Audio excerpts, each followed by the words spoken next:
आज विश्व पर्यावरण दिवस है। प्रकृति और पर्यावरण का संरक्षण करके ही हम न केवल जीव सृष्टि की रक्षा कर पाएंगे, अपितु एक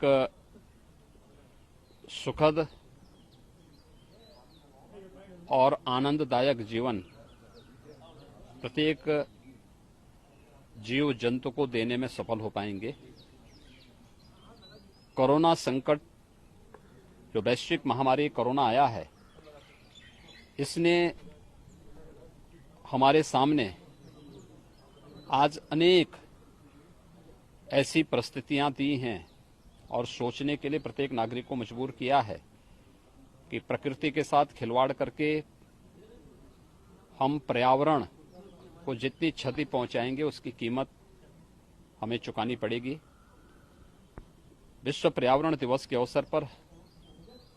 हम अपने पर्यावरण की रक्षा करके प्रकृति के साथ कैसे समन्वय स्थापित कर सकते हैं, इसकी एक नई प्रेरणा ले सकते हैं। उत्तर प्रदेश में हमारी सरकार ने निर्णय लिया है, जैसे कि अभी आप जानते हैं कि आदरणीय प्रधानमंत्री जी ने कोरोना संकट से उभरने के लिए पीएम पैकेज की घोषणा की है और पीएम पैकेज के माध्यम से लोगों के जीवन में खुशहाली लाने के लिए अनेक प्रकार के प्रावधान किए हैं। उत्तर प्रदेश के अंदर जैविक खेती को हम कैसे आगे बढ़ा सकते हैं, इस पर हमारी कार्य योजना बनकर के तैयार है। नमामि गंगे परियोजना के माध्यम से गंगा की अविरलता और निर्मलता के लिए जो कार्य विगत 5 वर्षों के दौरान हुआ है, आज उसके परिणाम हम सबके सामने देखने को मिल रहे हैं। इसके साथ ही गंगा के तटवर्ती क्षेत्र में व्यापक वृक्षारोपण के एक बृहद अभियान को हाथ में लेकर के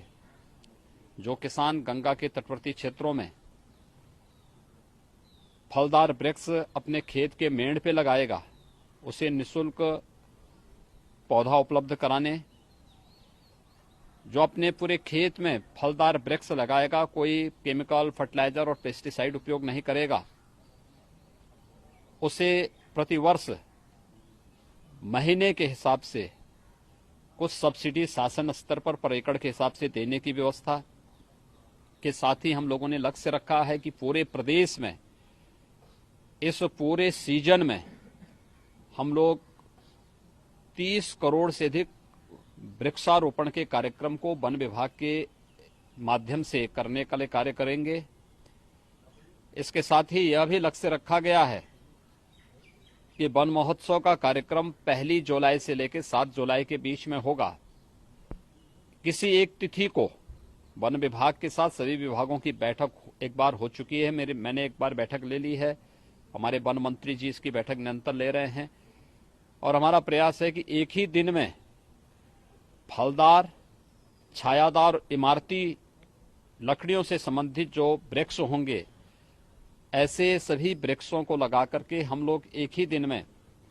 25 करोड़ वृक्षारोपण के लक्ष्य के साथ प्रदेश वर्तमान में कार्य कर रही है। और मेरा विश्वास है कि विगत 3 वर्ष के दौरान वृक्षारोपण के जिस कार्यक्रम को हम लोगों ने प्रदेश के अंदर किया है, उसमें एक वृक्षारोपण के कार्यक्रम को जियो टैग करना,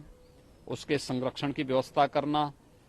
प्रदेश के वनाच्छादन को बढ़ाना और लोगों को पर्यावरण के प्रति अधिक से अधिक जागरूक करके प्रकृति के संग रहने के लिए आगे बढ़ना, यही आज का संदेश है। मैं इस अवसर पर प्रदेशवासियों को विश्व पर्यावरण दिवस की अपनी बधाई देता हूं, अपनी शुभकामनाएं देता हूं और विश्वास व्यक्त करता हूं ये पर्यावरण का संदेश हम सबको अपने पर्यावरण को अधिक से अधिक संरक्षित करने और प्रकृति के संग समन्वय बनाने की प्रेरणा प्रदान करेगा।